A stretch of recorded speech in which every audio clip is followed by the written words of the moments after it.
ఇది మీరు ఎప్పుడైనా గమనించారా? మనం రోడ్డు మీదకి వెళ్ళిన ప్రతిసారి మనం కొన్ని కార్స్ కనుక అబ్జర్వ్ చేస్తే 10 కార్స్లో మినిమం 4 కార్స్ మనకి మారుతి సుజుకి నుంచి ఉంటాయి. అది కూడా ఎస్యూవీ ట్రెండ్ కొనసాగుతూనే ఉంది. దానికి తోడు మనకి ఎలక్ట్రికల్ వెహికల్స్ యొక్క విప్లవం జరుగుతుంది ప్రజెంట్ అయితే. ఈ టైంలో కూడా మనకి మారుతి డామినేషన్ అనేది చాలా ఎక్కువైతే ఉంది. ఎందుకు ఈ మారుతి డామినేషన్స్ ఉంది అనేది ఇక్కడ నేను ప్యూర్ ఫ్యాక్ట్స్ మాట్లాడతాను, ప్యూర్ నెంబర్స్తో మాట్లాడతాను, ఎలాంటి ఎమోషన్స్ లేకుండా. సో ప్రతి పాయింట్ని ఇవాళ వీడియోలో అయితే మనం మాట్లాడుకుందాం. ఎందుకు ఇండియాలో మారుతి సుజుకి అనేది ఇంత టాప్లో ఉంది అనేది ఎవ్రీథింగ్ అయితే మాట్లాడుకుందాం. హాయ్ ఫ్రెండ్స్, నా పేరు తేజ, మీరు చూస్తున్నారు తేజ ఆటోమొబైల్. ఇలాంటి ఆటోమొబైల్ కంటెంట్ అంతా నేను ఎప్పటికప్పుడు మీ ముందు పెడుతూనే ఉంటాను. అండ్ మన ఛానల్లో చాలా వరకు ఇన్ఫర్మేషన్ కంటెంట్ అయితే ఇంతవరకు పోస్ట్ చేయడం జరిగింది. మీకు కనుక ఒకవేళ ఇంట్రెస్ట్ ఉంది అనుకుంటే ఒకసారి చెక్ చేయండి. చెక్ చేసి కంటెంట్ నచ్చితే మన ఛానల్కి సబ్స్క్రైబ్ చేయండి. ఖచ్చితంగా వీడియోని లైక్ చేయండి, ఎక్కువ మందికి రీచ్ అవుతుంది. కింద హైప్ బటన్ వస్తుంది, హైప్ చేయడం మాత్రం మర్చిపోవద్దు. ఫస్ట్ మనం ఒక హార్డ్ స్టార్ట్ అయితే స్టార్ట్ చేద్దాం. సో ప్రెసెంట్ మనకి 2024, 2025 లెక్కలు కనుక చూసుకున్నట్లయితే ఇవి నంబర్స్ ప్రకారం చెప్తూ ఉన్నాను. సో ఇవి కనుక చూసుకున్నట్లయితే ప్రెసెంట్ జరిగిన సేల్స్లో ఆల్మోస్ట్ 40% మార్కెట్ అంతా కూడా మారుతి సుజుకి వెహికల్సే ఉన్నాయి. అంటే 2024, 2025 నెంబర్స్ కనుక ఎగ్జాక్ట్గా చూసుకున్నట్లయితే 17 lakhs పైగా వెహికల్స్ ఓన్లీ మారుతి సుజుకి నుంచి మాత్రమే ఇక్కడ మనకి సోల్డ్ అవుట్ అవ్వడం జరిగింది. అదే మనం సెకండ్ నెంబర్లో ఉన్న వాళ్ళని కనుక చూసుకున్నట్లయితే ఇక్కడ వీళ్ళ పర్సెంటేజ్ అనేది 14 to 15% మాత్రమే ఉంది. అంటే ఎంత మార్జిన్తో మారుతి సుజుకి అనేది టాప్లో ఉందో మీరు ఇక్కడ అర్థం చేసుకోవచ్చు. అంటే ఇక్కడ మనకి ఒక విషయం చాలా క్లియర్గా అర్థమవుతుంది. 3 బ్రాండ్స్ కలిస్తే ఒకే ఒక్క మారుతి సుజుకి అనేది మనకి క్లియర్గా అర్థమవుతుంది. మరి దీనికి కారణం ఏంటి? ప్రైస్ వలన, మైలేజ్ వలన, లేక బ్రాండ్ వాల్యూ వలన? వీటన్నిటికీ ఆన్సర్ ఏంటి అంటే అన్నిటి వలన కూడా. ఎందుకు అనేది మనం ఇప్పుడు చూద్దాం. మీరు ఇక్కడ ఒక ఫ్యాక్ట్ కనుక చెక్ చేసినట్లయితే ఎవరైతే ఫస్ట్ కార్ కొంటారో వాళ్ళు మ్యాక్సిమం కూడా మారుతి సుజుకి నుంచే 60% ఆఫ్ వెహికల్స్ పర్చేస్ చేస్తారు. దీనికి కారణం మీరు ఇక్కడ మెయిన్ చూసుకున్నట్లయితే మనం ఇక్కడ 3 కార్లు మనకి ఇక్కడ మేజర్గా కనిపిస్తూ ఉంటాయి. Alto, Wagon R, Swift. వీటికి కారణం ఏంటి అని అంటే మనకి ఇక్కడ రిలయబిలిటీ, ప్రైస్ తక్కువ ఉంటుంది, మైలేజ్, మెయింటెనెన్స్, ఇవన్నీ కనుక మనం చూసుకున్నట్లయితే మారుతి సుజుకిని నెంబర్ 1లో కూర్చోబెట్టాయి అనేది మనకి క్లియర్గా అర్థమవుతుంది. సో ఒక మిడిల్ క్లాస్ మెంటాలిటీ ఎప్పుడు కూడా వీటి మీదనే డిపెండ్ అయి ఉంటుంది. ఆ తర్వాతనే సేఫ్టీ గురించి ఆలోచిస్తారు. ఇక్కడ మనం మేజర్గా మాట్లాడుకోవాల్సింది సర్వీస్ నెట్వర్క్ గురించి. మిగతా ఏ కంపెనీలు కూడా ఇవ్వలేనటువంటి సర్వీస్ నెట్వర్క్ దీనికైతే ఉంది. దీనికి చాలా కారణాలు ఉన్నాయి. ఫస్ట్ మనం చూసుకున్నట్లయితే 2500కు పైగా సిటీస్ కానీ విలేజెస్ కానీ ఇక్కడ మనకి 4000కు పైగా సర్వీస్ సెంటర్స్ అయితే మారుతి సుజుకి ఉన్నాయి. అది కాక దీని యొక్క మెకానిజం కావచ్చు, ఎవ్రీథింగ్ కూడా, ఈవెన్ లోకల్ మెకానిక్ కూడా చాలా ఈజీగా, చాలా సింపుల్గా సాల్వ్ చేయగలిగింది. దానివల్లనే దీనికి సేల్స్ అనేది ఇంత ఎక్కువగా పెరుగుతూ ఉన్నాయి. అది కాక మీకు ఎక్కడైనా సరే వీటి యొక్క కాంపోనెంట్స్ అనేవి చాలా ఈజీగా దొరుకుతూ ఉంటాయి. సో ఏ మెకానిక్ అయినా చాలా ఈజీగా దీనికి అడాప్ట్ అవ్వగలడు. ఇక్కడ సింపుల్గా చెప్పాలంటే నేను ఒక మారుతి సుజుకిని వేసుకొని ఒక విలేజ్లో వెళ్తున్నాను అనుకోండి, నా కార్ బ్రేక్ డౌన్ అయింది అనుకోండి, నేనేం టెన్షన్ పడాల్సిన అవసరం లేదు. మహా అయితే ఒక 1500 మీటర్స్లో అయినా సరే, 500 మీటర్స్లో అయినా సరే, 1 కిలోమీటర్ రేడియస్లో అయినా సరే నాకు ఖచ్చితంగా ఒక లోకల్ మెకానిక్ అయితే దొరుకుతాడు. సో లోకల్ మెకానిక్ కూడా చాలా ఈజీగా దీన్ని యాక్సెస్ చేయగలడు, రిపేర్ చేయగలడు. ఎలాంటి ప్రాబ్లం వచ్చినా సరే చాలా ఈజీగా చేయగలడు. అంత రీచ్కి మనకి మారుతి సుజుకి అయితే వెళ్ళగలింది. దానివల్లనే దీని యొక్క సేల్స్ అనేది ఇంత బాగా పుష్ అవుతున్నాయి. సో ప్రతి ఒక్కరికి ఇక్కడ ఒక కాన్ఫిడెన్స్ ఏమొస్తుంది అంటే మనం ఒక మారుతి సుజుకి వెహికల్ కనుక తీసుకున్నట్లయితే మనకి ఎక్కడ వెహికల్ ఆగిపోయినా సరే మనం 0% టెన్షన్తో ఉండొచ్చు అనే ఒక మైండ్ సెట్ ఇండియన్ మార్కెట్లో మారుతి సుజుకి అయితే క్రియేట్ చేసింది. ఇక మనం మాట్లాడుకోవాల్సింది మెయింటెనెన్స్ అండ్ స్పేర్ పార్ట్స్ గురించి. సో మెయింటెనెన్స్ గురించి నేను ఆల్రెడీ ఇంతకుముందు చెప్పినట్టుగానే మీకు చాలా తక్కువ ప్రైజెస్కి సేమ్ కాంపిటేటర్స్ కానీ మనం ఏదైతే మిగతా కాంపిటేటర్స్ చూస్తున్నామో వాటితో కంపేర్ చేస్తే మనకి 30 to 40% వరకు ఈ మెయింటెనెన్స్ కాస్ట్ అనేది మారుతి సుజుకిలో చాలా తక్కువ ఉంటుంది. స్పేర్ పార్ట్స్ అవైలబిలిటీ అనేది చాలా ఎక్కువ ఉంటుంది. సో లోకల్ మెకానిక్ కూడా చాలా ఈజీగా అర్థమయ్యే మెకానిజం. సో ఎలాంటి ప్రాబ్లం వచ్చినా మనం టెన్షన్ పడాల్సిన అవసరం లేకుండా, సో ఎక్కడ ఆగిపోయినా కానీ మనకి ప్రాబ్లం ఉండదు అనేది మనకి మనసులో ఒకటి ఉండిపోతూ ఉంటుంది. సో అది మనల్ని బలంగా పుష్ చేస్తుంది మారుతి సుజుకి వైపుకి. దానికి తోడు మనకి ఇన్సూరెన్స్ ప్రీమియమ్స్ కూడా వేరియన్స్ అయితే ఉంటాయి. సో ఇక్కడ మనకి లో ఇన్సూరెన్స్ ప్రీమియమ్స్ అయితే అవైలబుల్ ఉంటాయి. దానికి తోడు మిడిల్ క్లాస్ మెంటాలిటీలో అత్యధికంగా ఎక్కువ మంది చూసేది fuel efficiency. So fuel efficiency వచ్చేటప్పటికి మారుతి సుజుకి ఇచ్చినంత ఇంకా ఏ కంపెనీ కూడా ఇవ్వదు. సో ఇది అన్నిటికంటే ఒక మెయిన్ కారణంగా మారుతి సుజుకి సేల్స్ అనేది బాగా పుష్ చేస్తుంది. మీరు ఏదైనా అబ్జర్వ్ చేయండి, ఏదైనా మిడిల్ క్లాస్ని కనుక టార్గెట్ చేస్తూ ఒక ప్రోడక్ట్ వచ్చింది అంటే 99% దాని యొక్క సక్సెస్ రేట్ అనేది దాదాపు కన్ఫర్మ్ అయిపోయినట్టే ఇండియాలో. సో అలాంటి ఒక మార్కెట్ స్ట్రాటజీని మారుతి సుజుకి ఇక్కడ మనకి చాలా క్లియర్గా ప్లే చేసిందని చెప్పొచ్చు. ఇక మనం మైలేజ్ అబ్సెషన్ కనుక చూసుకున్నట్లయితే హ్యాచ్ బ్యాగ్స్ చూడండి, మీరు 22+ మీకు మైలేజ్ అనేది ఆఫర్ చేస్తుంటాయి. అదే మీరు సిఎన్జీస్ కనుక చూసుకున్నట్లయితే 26+ మీకు మైలేజ్ అనేది ఆఫర్ చేస్తూ ఉంటాయి అనమాట. ఇదే మారుతి సుజుకి యొక్క సేల్స్కి ప్రధాన కారణంగా మనకి ఇక్కడ కనిపిస్తూ ఉంటుంది.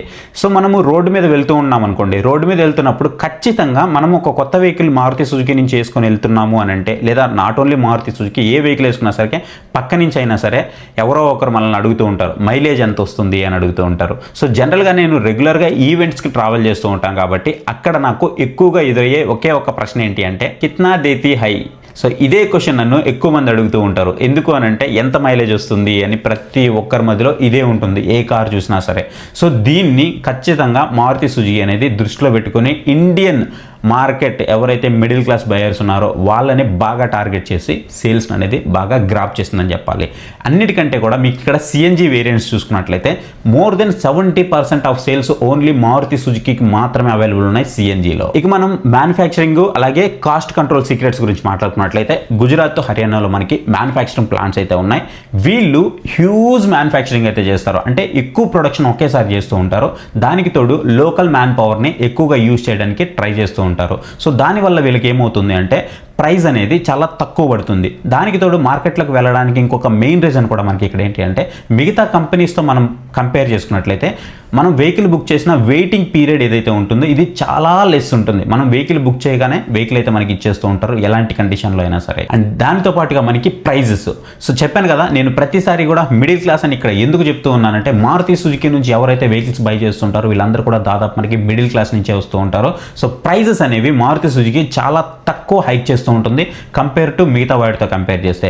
అదేగాక మీకు ఈ సెగ్మెంట్లో వచ్చేటువంటి వెహికల్స్ ఏవైతే ఉన్నాయో మారుతి సుజుకిలో కనుక కంపేర్ చేస్తే మిగతా వాటితో ప్రైజెస్ అనేవి తక్కువ ఉంటాయి, మిగతా వాటిలో ప్రైజెస్ అనేవి ఎక్కువ ఉంటాయి. దానికి తోడు ఫ్యూయల్ ఎఫిషియన్సీ అనేది కూడా మనకి ఎక్కువ మారుతి సుజుకిలో వస్తూ ఉంటుంది. ఇది కూడా మనకి మెయిన్ కారణం మారుతి సుజుకి సేల్స్ అనేది పుష్ అవ్వడానికి. ఇక మనం మారుతి సుజుకి సేఫ్టీ గురించి మాట్లాడుకున్నట్లయితే దీనికి ఉన్న క్రిటిసిజం ఏ కంపెనీ కూడా లేదు.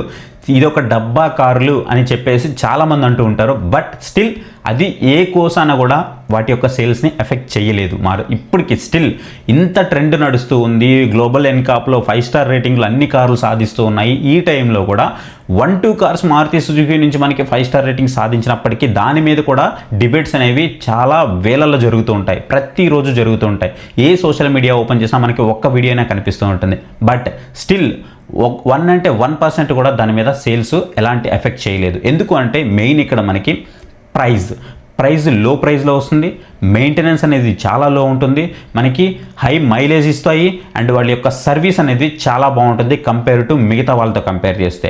ఎందుకు అంటే మనం ఏదైనా ఒక కారు మన వాళ్ళ దగ్గరికి తీసుకెళ్ళాము అంటే మనకు ఒక ఆరెంజ్ జ్యూస్ ఇచ్చి కింద కూర్చోబెట్టిన దగ్గర నుంచి కారు మళ్ళీ మనకి రిటర్న్ ఇచ్చేంత వరకు కూడా ఖచ్చితంగా ప్రతి దాన్ని వీళ్ళు ఫాలోఅప్ చేస్తూనే ఉంటారు. నేను ఇక్కడ కొంతమంది నేను ఈ మాట మాట్లాడగానే కొంతమంది కోపం రావచ్చు. ఎందుకు అనంటే సో ప్రతి బ్రాండ్లో కూడా అన్సాటిస్ఫైడ్ కస్టమర్స్ అయితే ఉంటారు. సో వాళ్ళకి ఈ మాట కోపం తెప్పించవచ్చు. బట్ ఓవరాల్గా నేను నెంబర్స్ ప్రకారం మాట్లాడుతున్నట్లయితే మిగతా కంపెనీస్తో మనం కంపేర్ చేసుకున్నట్లయితే సుజుకి అనేది సర్వీస్లో నెంబర్ 1గా ఉందని చెప్పొచ్చు. ఇక్కడ మనకి హార్డ్ ట్రూత్ ఏంటి అంటే వీళ్ళ యొక్క సేల్స్ అనేది ల్యాక్స్లో ఉన్నా సరే వీళ్ళ యొక్క సేల్స్తో పాటుగా వీళ్ళ యొక్క సర్వీస్ అనేది అంతే ధీటుగా బదిలిస్తూ ఉంటుంది. ఇక్కడ మనకి మారుతి సుజుకి ఒక పర్ఫెక్ట్ మాస్ సైకాలజీని అయితే ప్లే చేస్తుందని చెప్పాలి. ఏంటి అంటే మనం ఏదైనా ఒక ప్రోడక్ట్ని పర్చేస్ చేసినప్పుడు ఆ ప్రోడక్ట్ కనుక మనకి బాగా వర్క్ చేసింది, మనల్ని ఎక్కడ ఇబ్బంది పెట్టలేదు అని అంటే, అది కాక దాని మెయింటెనెన్స్ అనేది కూడా మనకి లో ఉంది, మనల్ని సాటిస్ఫై అయ్యాము మనం అని అంటే మనం ఖచ్చితంగా కూడా దాంట్లో ఉండే హయ్యర్ మోడల్కైనా వెళ్తాం లేదా వేరే వాళ్ళకి రికమెండ్ అయినా చేస్తాం. పర్ఫెక్ట్గా ఇదే మారుతి సుజుకి చాలా హెల్ప్ఫుల్ అయింది.